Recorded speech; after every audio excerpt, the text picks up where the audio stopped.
Every Sunday, in the parish of Manantenasoa, the celebration of the Mass is an extraordinary event. Each weekend, this huge gymnasium is used as a church, attended by 5,000 to 7,000 people gathered around Father Pedro.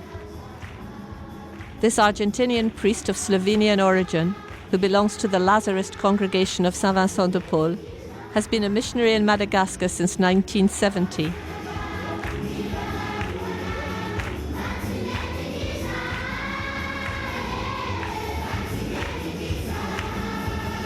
Saved from the destitution of the street and the rubbish dump of Antananarivo, the capital of Madagascar, these people pray, sing and dance spontaneously for 3 hours.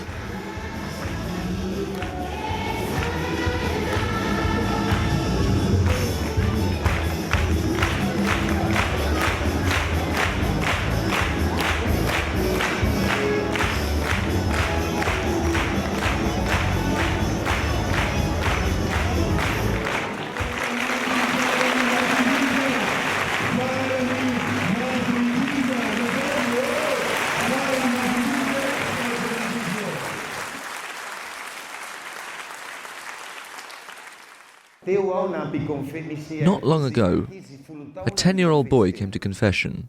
He seemed really young. In any case, I was surprised that such a young child had made his first communion. And he knelt down, he made the sign of the cross, in the name of the Father, and of the Son, and of the Holy Spirit. Father, bless me, because I am a sinner. I was amazed to see a child of 10 years old acknowledging that he was a sinner. A child of 10. One comes across full-grown adults who are unaware of this. So I prayed to God, may this child continue to serve you throughout his life, and may you save him now and forever. I marvel when I see someone has been converted and has changed their way of life and has chosen a better life.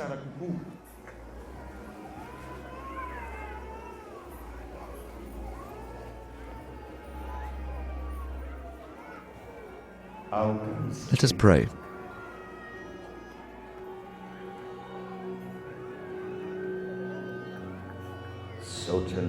Thank you, Lord, for strengthening us every Sunday.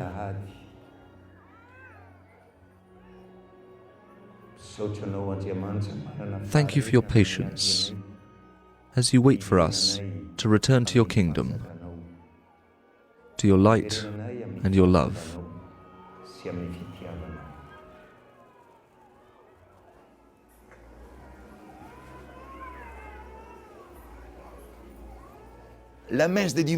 Sunday Mass is a real miracle.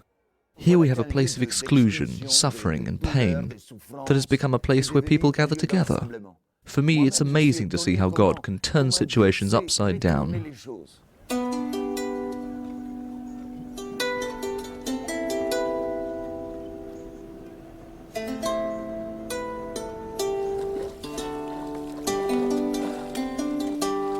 After 15 years, living in the middle of nowhere in one of the most deprived villages on the island, I arrived in Antananarivo for a new mission in my Lazarist community of St. Vincent de Paul. And when I got here, on May the 20th, 1989, I found it hard not to shut my eyes at the sight of the utter destitution. I was struck with horror at what I witnessed on the rubbish dump.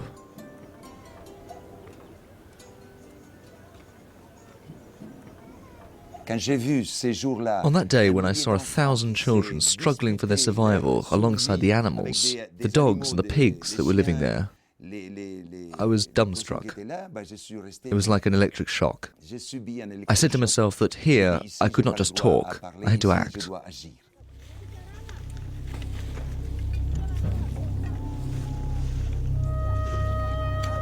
Tins, used batteries, rags, pieces of metal, bits of coal.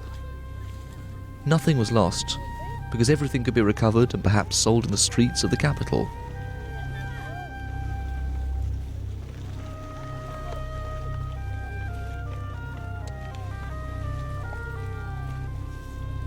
How could this be allowed to happen?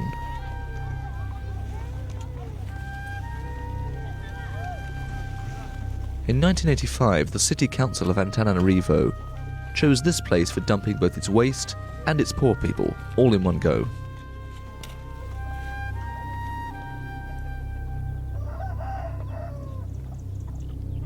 That night, I made a commitment to God before I went to sleep. I knelt down by my bed and said, "My God, help me to do something for these little children." I don't know what nor how, but I did know something. I had to get these children out of this living hell, and that's what it was, hell. And well, that night I did feel a strength. And we began with nothing. We were unknown, with no money. All we had was our enthusiasm and the belief that God won't allow children to continue living in such inhuman conditions.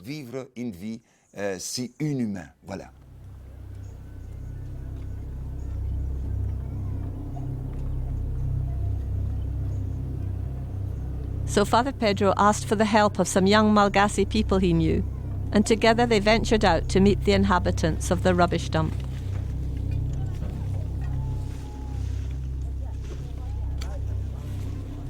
At that time, the place was in need of some humanity. I am, of course, a priest. I believe in Jesus. But I came to this place as a man, a human being, a brother seeking to meet another brother, so that he could begin to feel that another human being cared for him, that another human being was stretching out his hand to him, saying, "Come on, we'll get you out of this." Of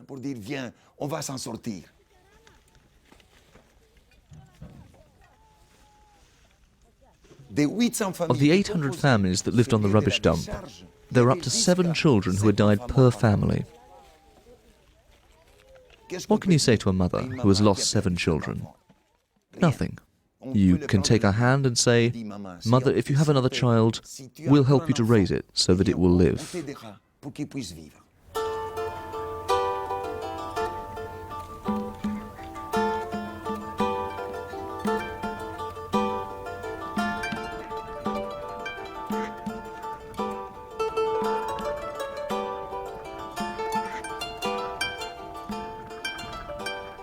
Janine is one of those marginalised young people who was saved from this destitution. Her parents and their 5 children got caught up in a spiral of poverty in 1989. They welcomed Father Pedro on the rubbish dump.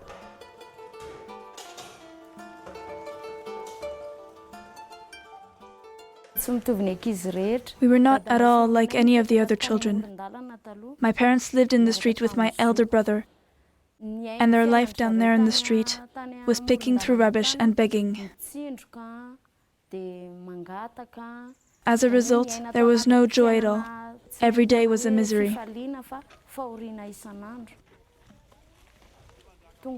When Father Pedro arrived, he was one of the first people who began to change things for my parents.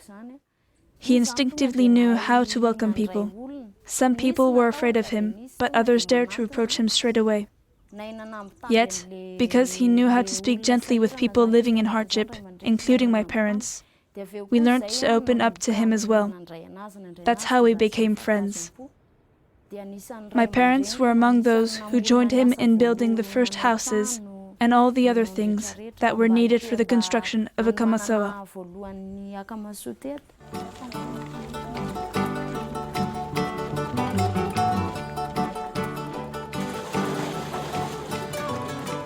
In this way, since 1989, through unremitting work in fellowship and cooperation with the marginalised people of Antananarivo, Father Pedro could bring into being the Akamasoa Association, the Good Friends in Malagasy.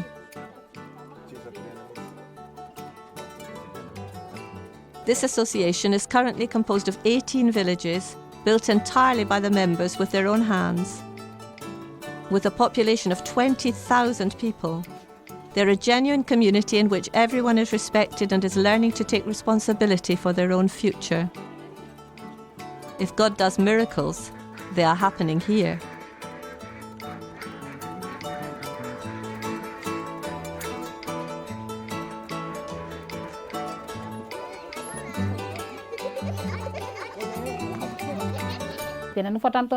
We had been renting a place in Anasibe, but then we were no longer able to pay the rent. And it was very distressing for me because I had to sleep in the marketplace with my children, and they suffered a lot. Then someone came and asked me, "Would you like me to speak to Father Pedro about you? I could introduce you if you like." But I was scared. I wondered if this person wanted to sell me off to foreigners. But this person said, "Of course not. Don't think such thoughts. He's a priest." Since then, we have been living here. I thank God for that person who told me about this center. Now my children can eat, have clothing, and go to school. As I am not educated, I have one goal, that at least one of my children will be successful while I'm still alive.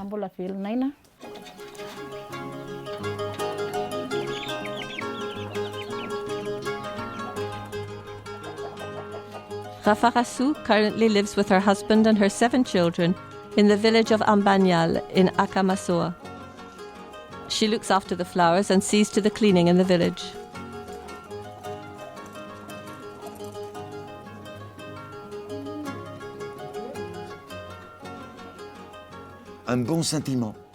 A generous spirit awakens a generous spirit in others,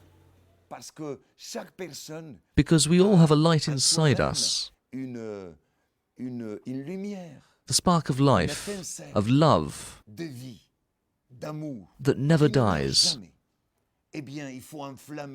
This divine spark, the spark of love, must be fanned into flame, because only love can bring people back to life.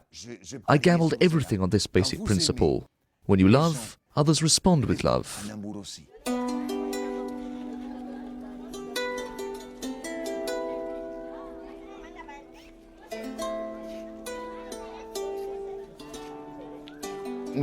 We needed money, but it wasn't the money that brought about the miracle.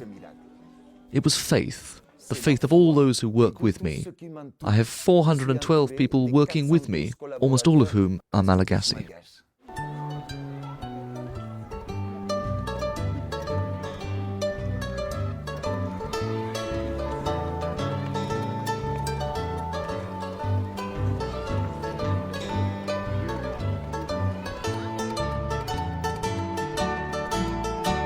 Clara is an orphan. She has lived with her mother's sister up till now. Thanks to Akamassoa, she has been able to complete her education and pass her baccalaureate. Today she works full-time for Akamassoa in the accounts department.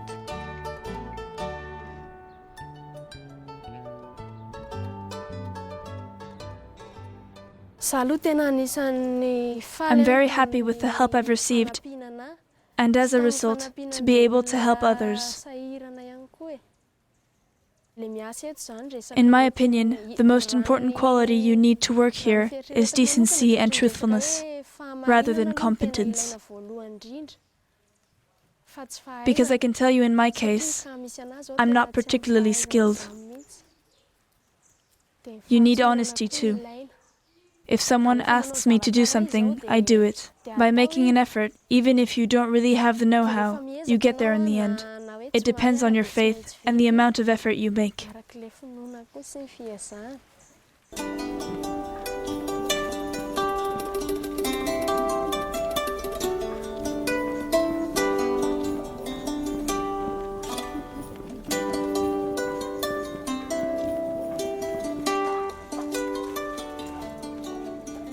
Here we are in the reception centre of Akamassoa.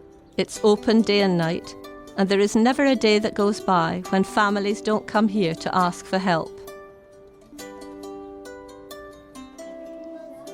The first victims of poverty are the children and the elderly. As this country doesn't have a comprehensive social welfare system, most people can't pay for even the most basic care. However, €10 a month is enough for one person to continue to look after themselves and live with dignity.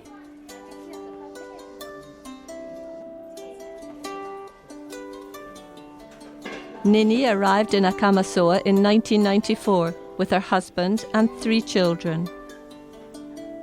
Today, she is in charge of the reception in the centre along with her team.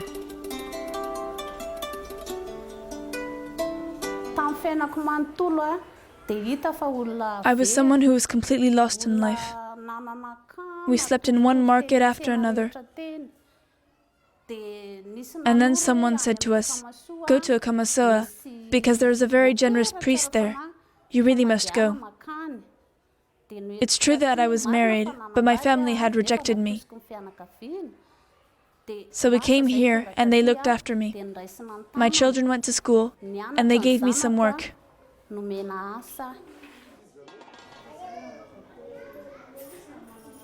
We had been helped, and now it's our turn to help others. And I share the joy that I've received with these friends who are coming for the first time, who really need it. At the moment, there are 214 people here.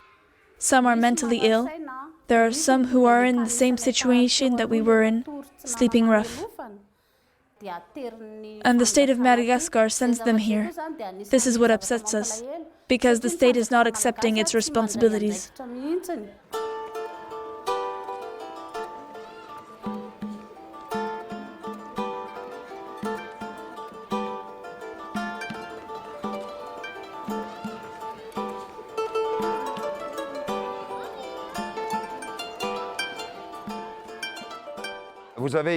Here we have two quite young mothers, aged about 30 or 31. The husband of one of them has died, and the other's husband has disappeared. If we don't help them now, they could die, or they will be completely lost. So when we have people like this who come here, we have never said, "Come back tomorrow" or "the day after." We've always taken them in. And if there are 1 or 2 cases, or 10 or 20 cases, we have to find room. If God exists, there must be room for His children, for these mothers. So, as God does indeed exist, there is a place for them. First of all, we have to give them something to eat. Then they need a bed so they can sleep, somewhere warm, and very slowly we'll see what we can do for them. Either they'll stay with us or they'll want to go back to their family, we'll see. From this moment on, we aren't in a hurry, because they need time to get themselves together.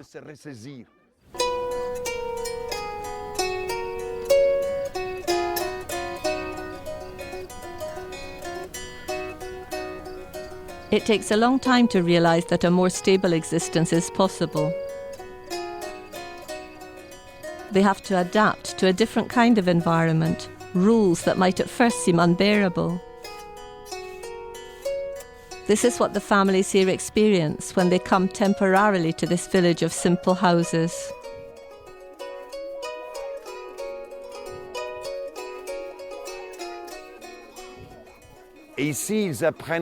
They learn here how to live in community. There's a whole way of life to adjust to before they go on to a more permanent type of lodging.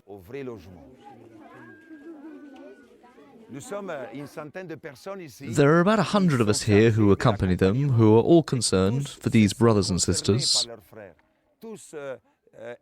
They all try to give them a kind word, a word of encouragement to raise their spirits, to bring some joy, and to say to them, it's possible, we can overcome poverty. But we have to repeat this not 10 times, nor 100 times, but 1,000 times. Sometimes it's at the 1,000th time that they say, of course, he's right, my brother. I'm going to keep up the struggle. And here, our secret is not to throw up our hands, but to go on at all costs, to go on. This is the strength of the gospel. Where can we find this strength, if not in the gospel? And these people here will finally believe you, because they say to themselves that despite all the difficulties, he's staying here with us. And my colleagues too. My colleagues who have given their lives and have not married in order to serve their brothers and sisters. This is important here. They've renounced having children themselves, so they can look after other people's children. Because sometimes you have to give everything in order to stay with these children and these poor families. You cannot only give half of yourself.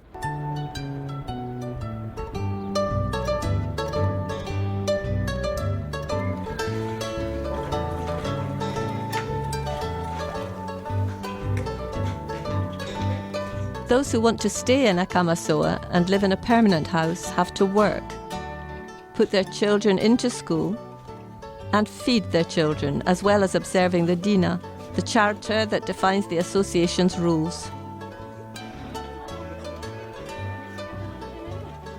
Today, there are 3,000 people living here who receive salaries for doing the jobs that they have created themselves.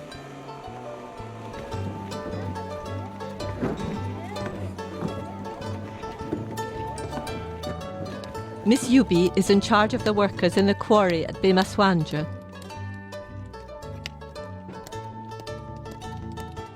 In 2005, at the age of only 14, she left her family to come and live here.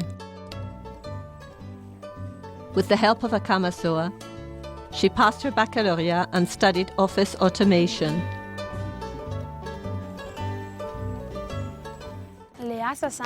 My job here is not easy because it's very difficult to manage so many people. You really have to be tough and committed to do it.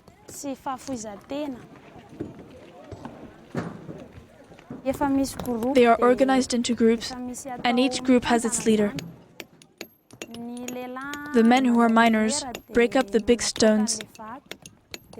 They are paid according to how much they produce. The women transport the stones, and they make them into gravel, which is sold.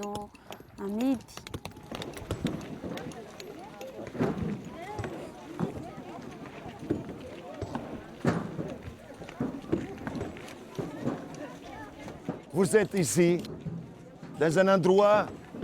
We find ourselves here in a place where life is a struggle, where life is a daily battle. We have removed thousands of cubic meters of granite from this mountain. And the women have carried these thousands of tons on their heads. This is why, for me, these women are true ladies.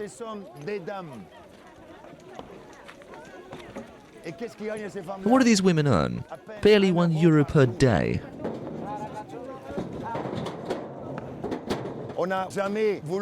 We've never wanted to install machines here, because what would these people do then? They would have no more work. When a man works, he becomes part of society. He's proud, he has honor, and he can stand erect to face everybody, because he has recovered his dignity. And with the fruits of this work here, these paving stones and these quarry stones, we have paved all our villages. They've done this themselves. It's their work, because part of their effort has gone into their own villages, and another part into providing a living for their families. We will conquer poverty by work.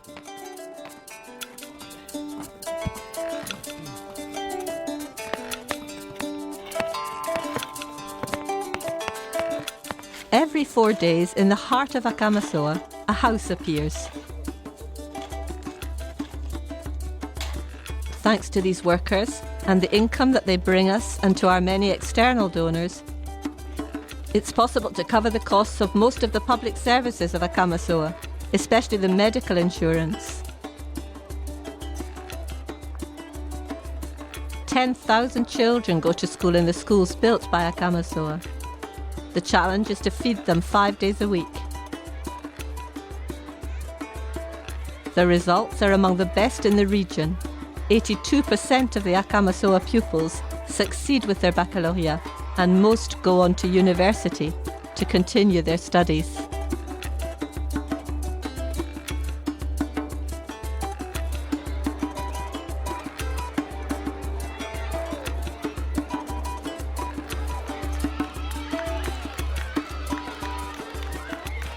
My spirituality was born from this daily contact, this interaction with the poor. It's the poor who've transformed me by approaching me, sometimes by attacking me. But afterwards I think, he's poor, he has the right to attack me. God alone knows how much we've been suffering every day. God alone knows. For me, to be able to put up with so much despair every day, it's not by magic. It's hard. From a human point of view, it's hard. Sometimes I think, my head's going to burst. But my head doesn't burst. And why not? I don't know, it's because I'm a bit like a bush, drenched through with the example of a man called Jesus.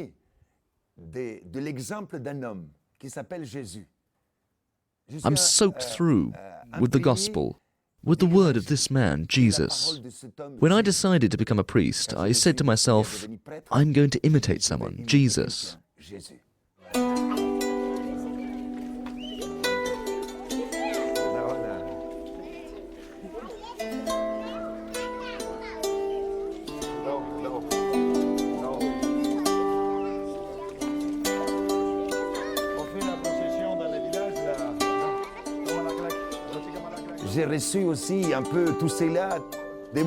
I also received something of this from my mother and father. They were believers. They left everything behind in Slovenia at the time of the communist persecution. They lost everything. They left everything behind, but they kept their faith. And they arrived in Argentina with empty hands, without knowing anyone. And there they started a family of 8 children. And what an example I got from my father. How hard this honest man worked, how many times people stole his work from him, did not pay his wages. My mother too, how she worked. The love that she showed towards us children and the love for the poor that knocked on our door. My mother always said to me, son, when someone poor knocks on the door, we should always share something with them. And it was prayer that united us at home. And afterwards it was me who began to search. Whose chooses for me? What's the face of God like? And I found the face of God in the poorest people too. And today, for me, wherever there's poverty, God is there. I found that if today we want to approach God by the shortest way, we should go towards the poor. Then we will find God straight away. Saint Vincent de Paul said, if you're praying and someone poor knocks on the door, leave God for God. Because God loves us when we serve the poor. And we should go towards the poorest, because they will not come to us because they daren't, or because they cannot come. Everyone deserves a visit from God. Because it's God himself who says that. And it's Jesus himself who said, I came to seek those who were lost.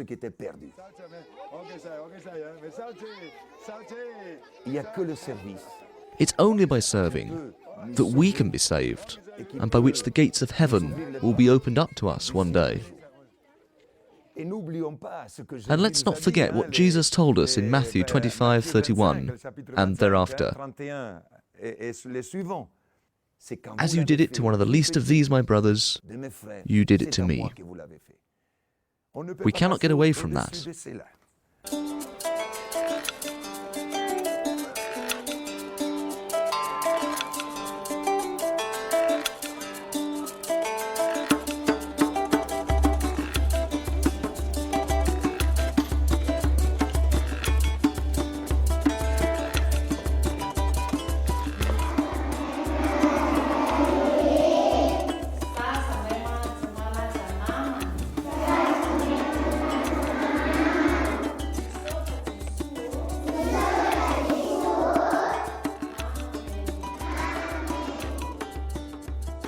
Father Henri Rakoto Arizoa lives in Madagascar today, in Antsirabe. He's a Madagascan priest and head of the Shamanov community in that country. For this month, by joining in with his words, we can pray for justice and peace in Madagascar.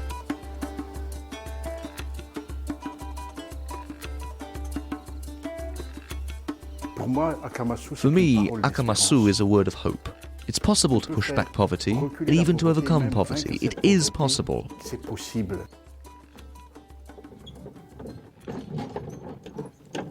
And I personally believe that God has sent Father Pedro as a prophet for our times today to tell us something. Firstly, how God is confronting us, so we can open our eyes to see the reality of poverty, the reality of this destitution. It's a question that's being put to us. Can you see the poor who are around you?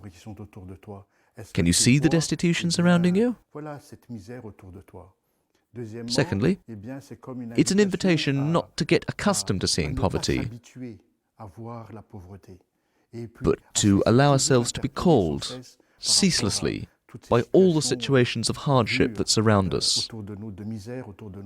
Thirdly, we should not simply just look or simply allow ourselves to be touched, but we must also act. So it's an invitation to do something, wherever we are, at our own level, to do something.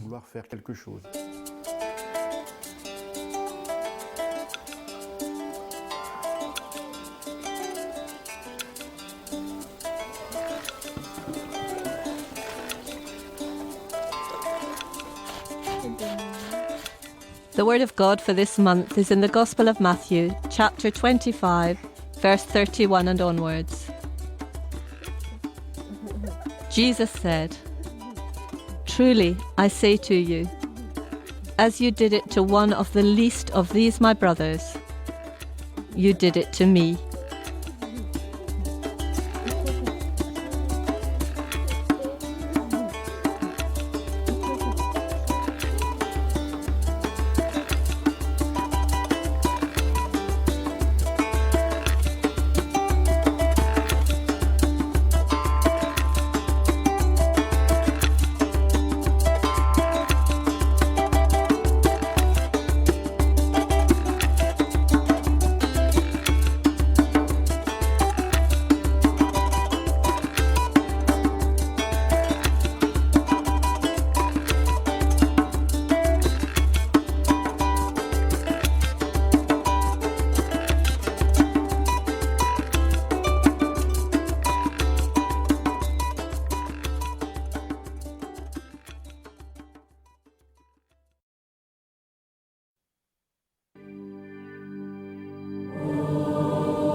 Tous les dimanches, dans la paroisse de Manantenasu, la messe est une fête sans précédent.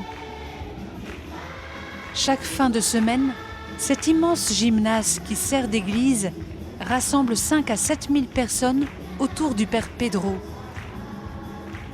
Ce prêtre argentin, d'origine slovène, lazariste de Saint-Vincent-de-Paul, est missionnaire à Madagascar depuis 1970.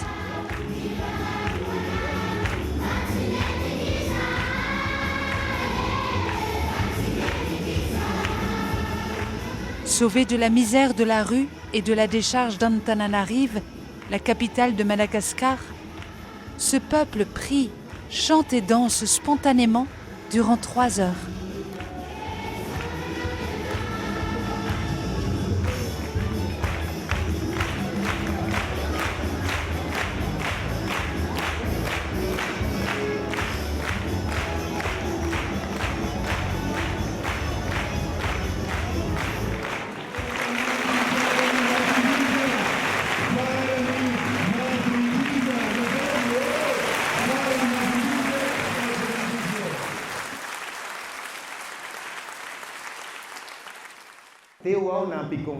Tout à l'heure, un enfant de 10 ans est venu se confesser.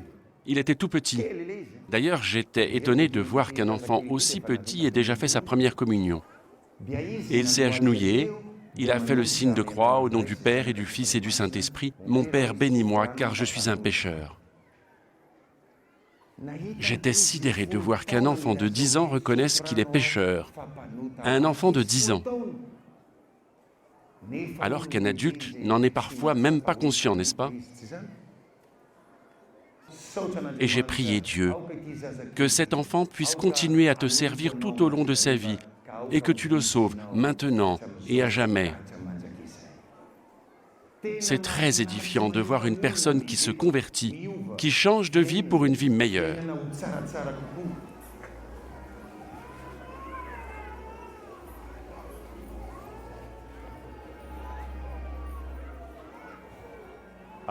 Ensemble, prions.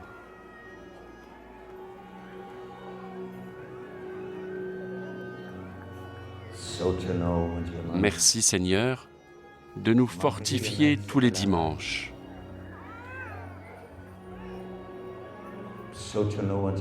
Merci pour ta patience, d'attendre notre retour à ton royaume, notre retour à ta lumière et à ton amour.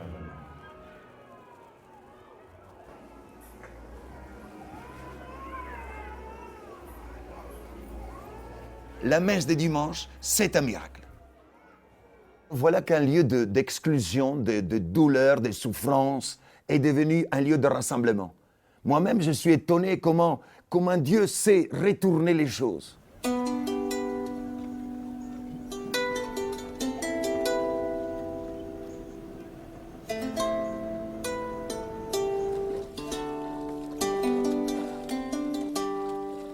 Après 15 années passées en brousse, dans un des hameaux les plus déshérités de l'île, je suis arrivé à Antananarive pour une nouvelle mission dans ma communauté lazariste de Saint-Vincent-de-Paul. Et là, ce 20 mai 1989, il fut difficile de m'aveugler à la misère. Ce que j'ai vu dans la décharge m'a fait basculer dans l'horreur. Quand j'ai vu ces jours-là un millier d'enfants qui s'est disputé leur survie avec des animaux, les chiens, les cochons qui étaient là, je suis resté muet. J'ai subi un électrochoc. J'ai dit ici, je n'ai pas le droit à parler, ici, je dois agir.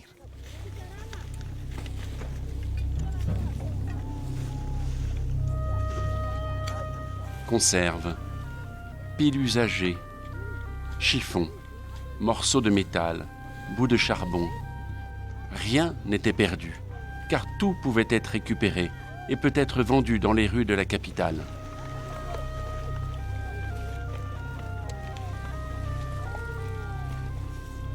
Comment peut-on permettre cela?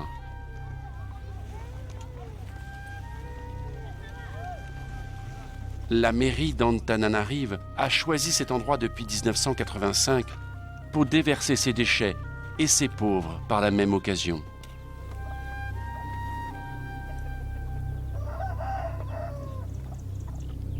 Ce soir-là, j'ai fait une alliance avec Dieu.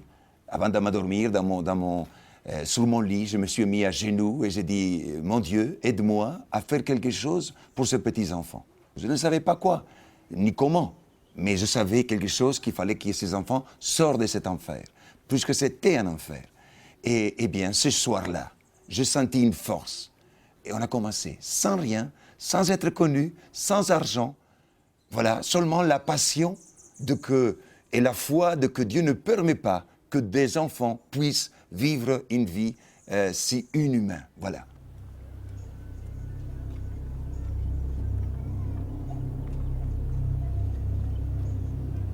C'est ainsi que le père Pedro fait appel aux jeunes malgaches qu'il connaît. Et avec eux, il part à la rencontre des habitants de la décharge.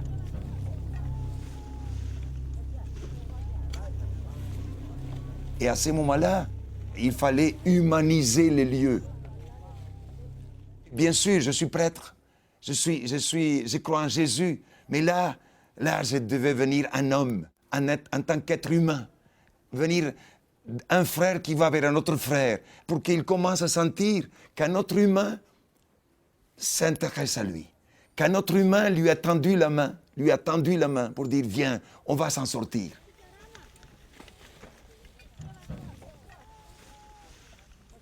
Des 800 familles qui composaient ce lieu de la décharge, il y avait jusqu'à 7 enfants morts par famille. Qu'est-ce qu'on peut dire à une maman qui a perdu 7 enfants? Rien. On peut le prendre la main et dire maman, si tu as encore un enfant, eh bien on t'aidera pour qu'il puisse vivre.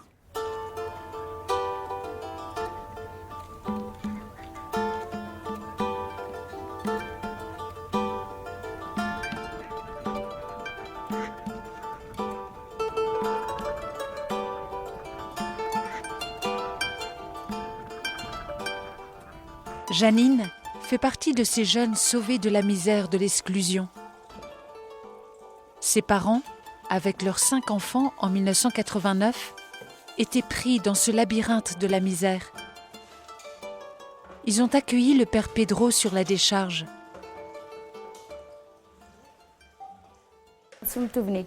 On n'était pas du tout comme les autres enfants. Mes parents habitaient dans la rue avec mon frère aîné. Et leur vie là-bas, dans la rue, c'était de ramasser les ordures. Ils faisaient la manche. Ils mendiaient. Dans notre vie, on n'était pas du tout dans la joie. C'était la misère tous les jours. Et le père Pedro est venu. Et il a été parmi les premiers qui ont transformé la vie de mes parents. Il a tout de suite su comment accueillir les gens. Certains en avaient peur et d'autres osaient tout de suite venir vers lui. Or, comme il a su parler en douceur avec les gens en difficulté, y compris mes parents, nous avons appris aussi à l'accueillir. C'est ainsi que s'est noué un lien d'amitié entre nous. Mes parents ont été parmi ceux qui ont construit avec lui les premières maisons et toutes les choses à réaliser pour bâtir Akamasu.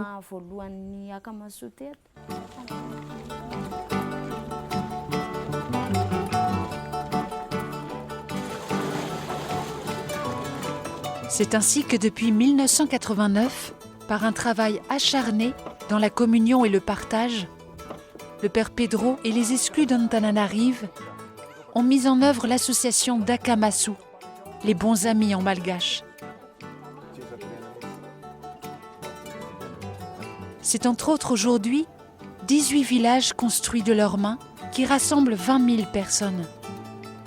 Une véritable société où chacun devient une personne respectée et apprend à être responsable de son avenir.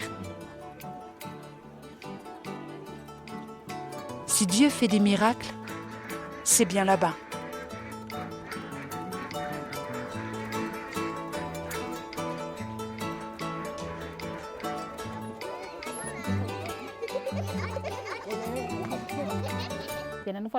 Nous avions loué à Anusibé et nous ne pouvions plus payer le loyer. Et j'étais très triste car avec mes enfants, nous dormions au marché et ils ont beaucoup souffert.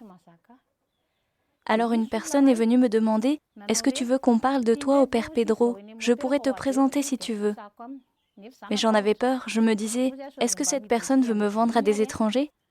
Mais cette personne m'a dit « Mais non, ne pense pas comme cela, c'est un prêtre. » Et depuis ce temps-là, nous sommes ici jusqu'à maintenant. Je remercie Dieu pour cette personne qui m'a montré ce centre. Et maintenant, mes enfants mangent, s'habillent et vont à l'école.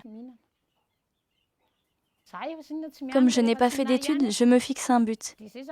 Qu'il y ait au moins un de mes enfants qui réussisse tant que je vis.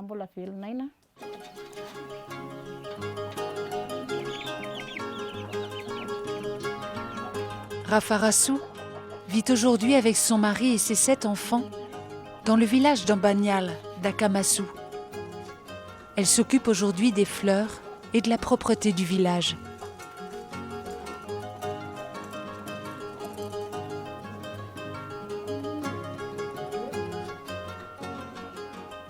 Un bon sentiment réveille dans la personne qui est en face un autre bon sentiment. Parce que chaque personne a en soi-même une lumière, une étincelle de vie, d'amour, qui ne meurt jamais. Eh bien, il faut enflammer cette étincelle divine, cette étincelle d'amour, parce que c'est seulement à l'amour qu'on peut réactionner. Et voilà, je pariais sur cela. Quand vous aimez, les gens répondent en amour aussi.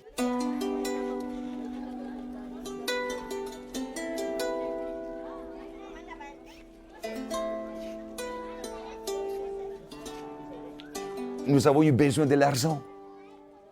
Mais ce n'est pas l'argent qui a fait ce miracle.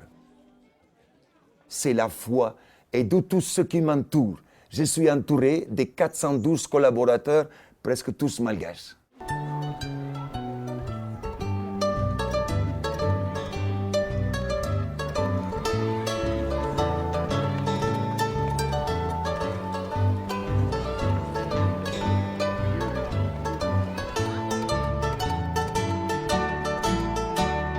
Clara est orpheline. C'est avec la sœur de sa maman qu'elle a vécu jusqu'à aujourd'hui. Grâce à Akamasou, elle a pu réaliser sa scolarité et obtenir son baccalauréat. Aujourd'hui, elle travaille à plein temps pour Akamasou, notamment au service de la comptabilité. Je suis très heureuse de l'aide que j'ai reçue et ainsi de pouvoir aider les autres aujourd'hui. Pour travailler ici, d'après moi, la première qualité que l'on devrait avoir, c'est la droiture, la vérité et non la compétence. Parce que moi, je peux vous dire que dans mon cas, je n'ai pas du tout la compétence. On a besoin de l'honnêteté aussi. Si on me demande de faire une chose, je la fais. Et en faisant des efforts, même si tu n'as pas le savoir-faire, tu y arrives toujours. Cela dépend de ta foi et de l'effort que tu déploies.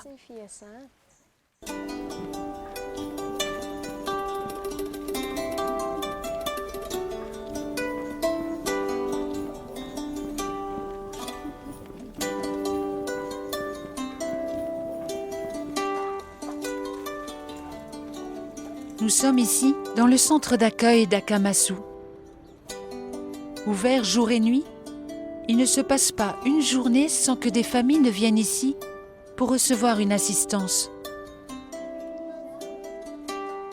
Les premières victimes de la pauvreté sont les enfants et les personnes âgées. Le pays ne disposant pas de système de couverture sociale pour tous, la plupart ne peuvent se payer les soins les plus élémentaires.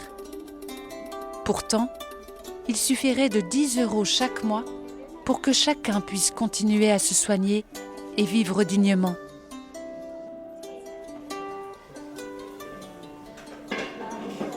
Néni, avec son mari et ses 3 enfants, est arrivée à Akamasou en 1994.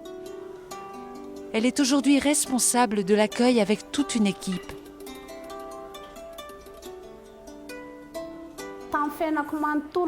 Dans ma vie, j'étais vraiment quelqu'un de perdu. On dormait de marché en marché. Et quelqu'un nous a dit « Allez à Akamasou, car un prêtre est très généreux de cœur. Il faut que vous y alliez. » C'est vrai que j'étais mariée, mais la famille m'avait rejetée. On est donc venus, on s'est occupé de moi. Mes enfants sont allés à l'école et moi, on m'a donné du travail.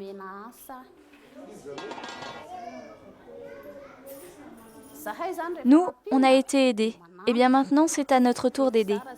Et je partage la joie que j'ai reçue à ces amis qui viennent pour la première fois, qui en ont bien besoin.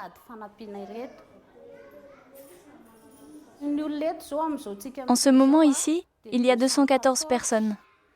Il y a les malades mentaux, il y a ceux qui étaient dans le même cas que nous, ceux qui dormaient sans abri. Et c'est l'État malgache qui les renvoie ici. Et c'est ça qui nous rend tristes. Parce que l'État malgache ne prend pas ses responsabilités.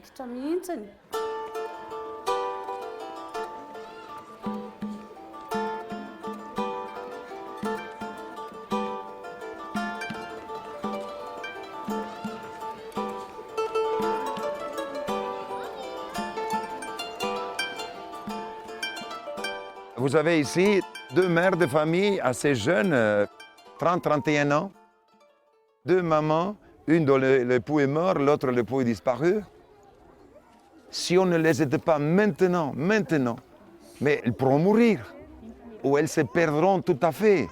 Et alors voilà qu'ici, nous, quand c'est des cas comme cela, nous n'avons jamais dit « venez demain ou après-demain ». On les a toujours reçus. Et que ce soit 1 cas, 2 cas, 10 cas, 20 cas, nous devons trouver la place. Si Dieu existe, il doit y avoir une place pour ses enfants et pour ses mamans. Il doit y avoir une place. Alors voilà, puisque Dieu existe, voilà, là, il y a une place pour eux. D'abord, il faut donner à manger. Il faut qu'ils aient un lit, qu'ils puissent dormir dans le chaud. Et tout doucement, on verra avec elles qu'est-ce qu'on peut faire, ou elles resteront avec nous, ou elles voudront repartir dans leur famille, on verra bien. À partir de maintenant, nous ne sommes pas pressés, parce qu'il faut qu'eux, ils aient le temps de se ressaisir.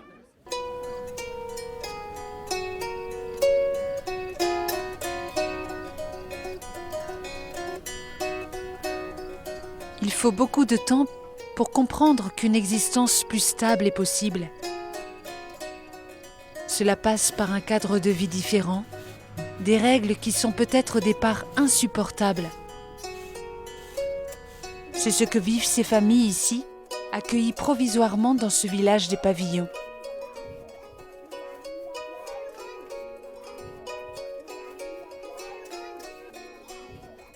Et ici, ils apprennent aussi un peu à vivre en communauté.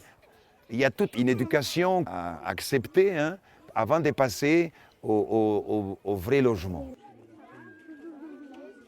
Nous sommes une centaine de personnes ici qui sont chargées de l'accompagnement et qui tous se sentent concernés par leurs frères. Tous essayent de leur donner une parole de bienveillance, une parole de courage, pour leur remonter l'esprit, leur remonter la joie et dire « c'est possible, on peut avancer, on peut vaincre la pauvreté ». Mais il faut le répéter, pas 10 fois, 100 fois, 1000 fois. Et c'était là quelquefois à la 1000e fois qu'ils disent « tiens, il a raison mon frère, je vais lutter ». Et ici, notre secret, c'est de ne pas baisser les bras et de continuer. Continuer, à tout prix, continuer. Et ça, c'est la force de l'Évangile. Parce que où est-ce qu'on peut trouver cette force si ce n'est pas de l'Évangile? Et ces gens-là, à la fin, ils vous croient parce qu'ils disent, malgré tout, les difficultés, ils restent avec nous. Et aussi mes collaborateurs. Il y a de mes collaborateurs qui ont donné leur vie, qui ne se sont pas mariés pour servir à ses frères. Ça, c'est fort ici. Ils ont renoncé à avoir ses propres enfants pour s'occuper des enfants des autres. Il y a un moment donné où il faut tout donner pour rester avec ces enfants et ces familles pauvres. On ne peut pas se donner à moitié.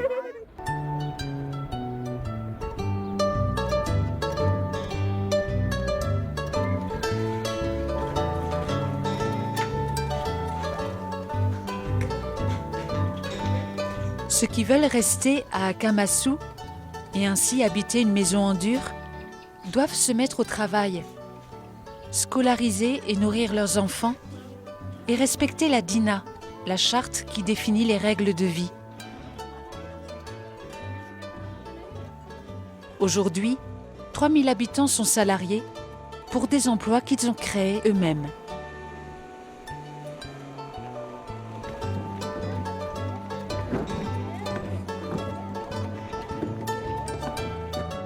Mademoiselle Yubi est aujourd'hui responsable des ouvriers de la carrière de Bemaswanjo.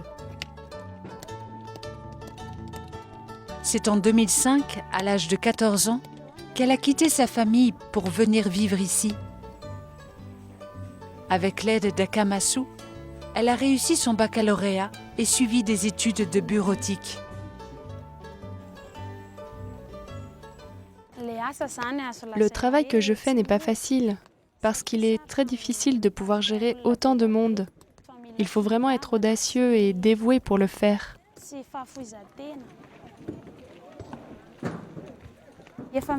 Ils s'organisent en groupe et chaque groupe a son responsable. Les hommes qui sont des mineurs font exploser les grosses pierres. Ils sont payés selon ce qu'ils produisent. Les femmes transportent les pierres, elles les transforment en gravillons pour les vendre.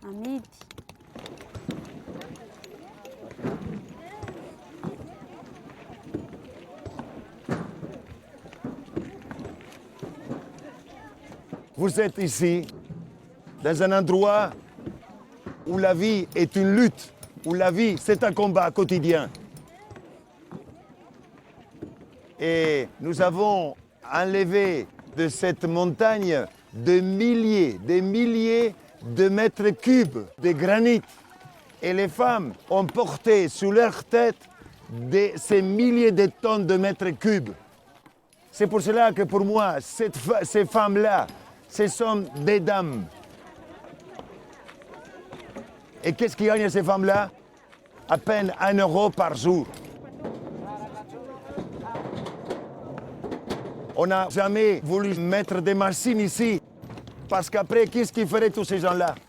Ces gens-là n'auraient pas de travail.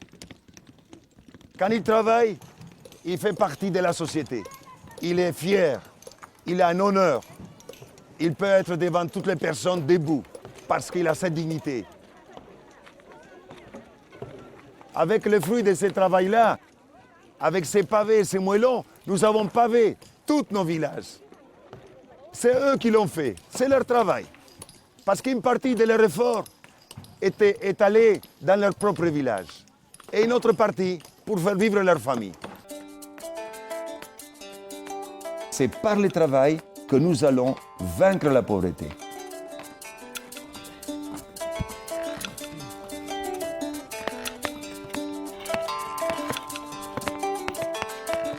C'est ainsi que tous les 4 jours, au sein d'Akamasou, une maison sort de terre.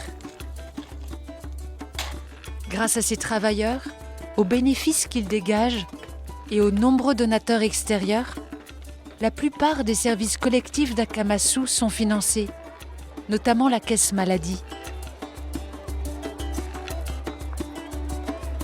10 000 enfants sont scolarisés dans les écoles construites par Akamasou. L'enjeu est de les nourrir 5 jours par semaine. Leurs résultats sont les meilleurs de la région et les écoliers d'Akamasou obtiennent aujourd'hui 82% de réussite au baccalauréat. Et la plupart poursuivent leurs études à l'université.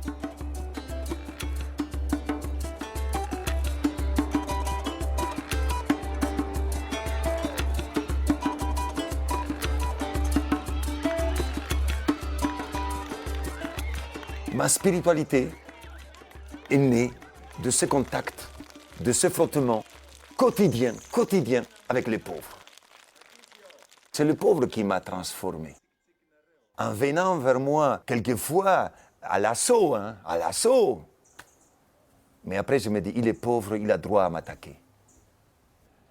Dieu seul sait, c'est ce que nous avons souffert tous les jours. Dieu seul sait. Pour pouvoir résister à tant de désespoir, eh bien, pour moi, ce n'est pas magique. C'est dur. Du point de vue humain, c'est dur. Quelquefois, je dis, mais ma tête va éclater. Mais ma tête n'a pas éclaté. Pourquoi? Je ne sais pas. C'est parce que je suis un peu imbué, imprégné de l'exemple d'un homme qui s'appelle Jésus. Je suis imprégné de l'évangile, de la parole de cet homme Jésus. Quand je me suis décidé à devenir prêtre, je dis je vais imiter quelqu'un, Jésus.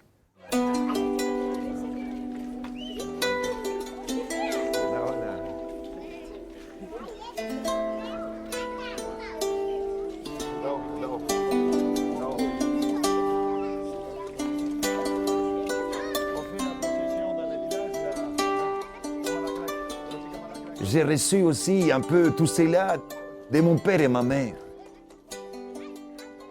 C'était 2 personnes, des croyants. Ils ont tout laissé en Slovénie à l'époque quand il y avait la persécution communiste. Ils ont tout perdu, ils ont tout laissé. Mais ils ont gardé la foi. Et ils sont arrivés en Argentine, les mains vides, sans connaître personne. Et là, ils ont commencé à créer leur famille de 8 enfants. Et l'exemple que j'ai vu dans mon père, comment il travaillait, quel homme honnête, combien de fois on l'a volé son travail, on ne lui payait pas son salaire. Et ma mère, comment il travaillait, l'amour qu'il avait envers nous les enfants, et l'amour qu'il avait aussi envers les pauvres qui frappaient notre porte. Et ma mère m'a dit, fils, quand il y a un pauvre qui frappe à notre porte, il faut toujours partager un peu avec eux. Et c'est la prière qui nous a unis à la maison. Et après, c'est moi qui a commencé à chercher qui est Jésus pour moi. Quel est le visage de Dieu? Et j'ai découvert le visage de Dieu aussi dans les plus pauvres. Dans les plus pauvres. Et aujourd'hui, pour moi, Dieu, et là où il y a des pauvres, là, il y a Dieu. Dieu est là. Et j'ai découvert qu'aujourd'hui, si nous voulons aller vers Dieu par le chemin le plus court, eh bien, allons vers le pauvre. Et nous allons trouver Dieu tout de suite.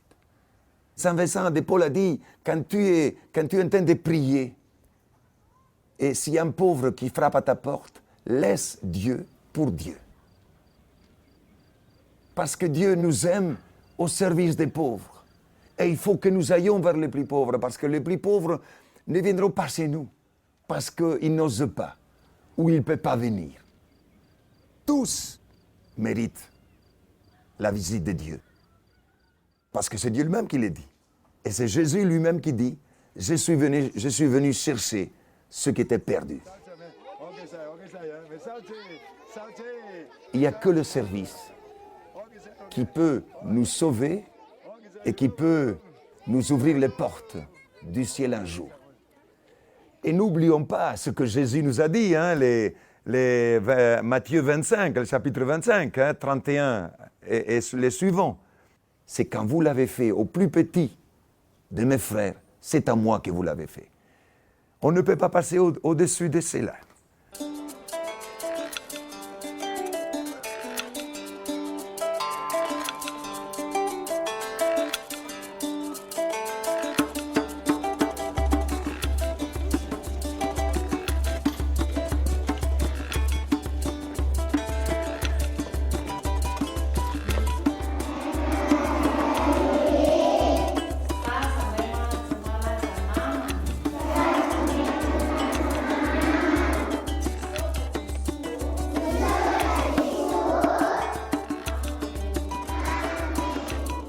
Le père Henri Rakoto Arizoa habite aujourd'hui à Madagascar, à Antsirabe. Prêtre malgache, il est responsable de la communauté du chemin neuf dans ce pays. Et pour ce mois, en nous associant à sa parole, nous pouvons prier pour la justice et la paix à Madagascar.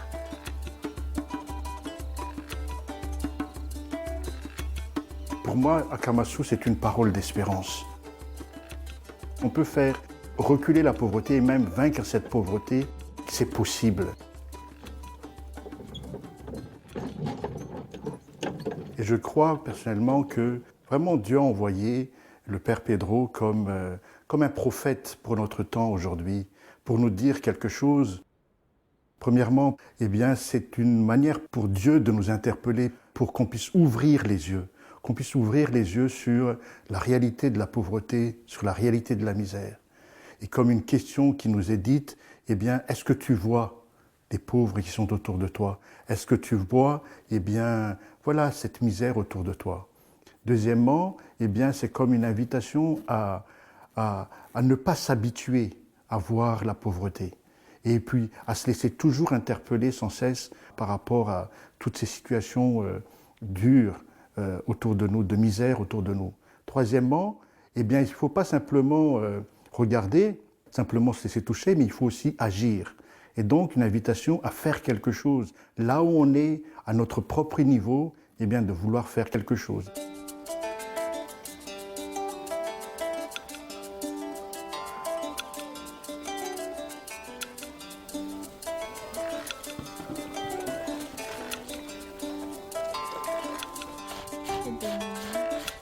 La parole de ce mois est dans l'Évangile de Matthieu, chapitre 25, versets 31 et suivants. Jésus dit : « En vérité, je vous le déclare, Chaque fois que vous l'avez fait à l'un de ces plus petits qui sont mes frères, c'est à moi que vous l'avez fait.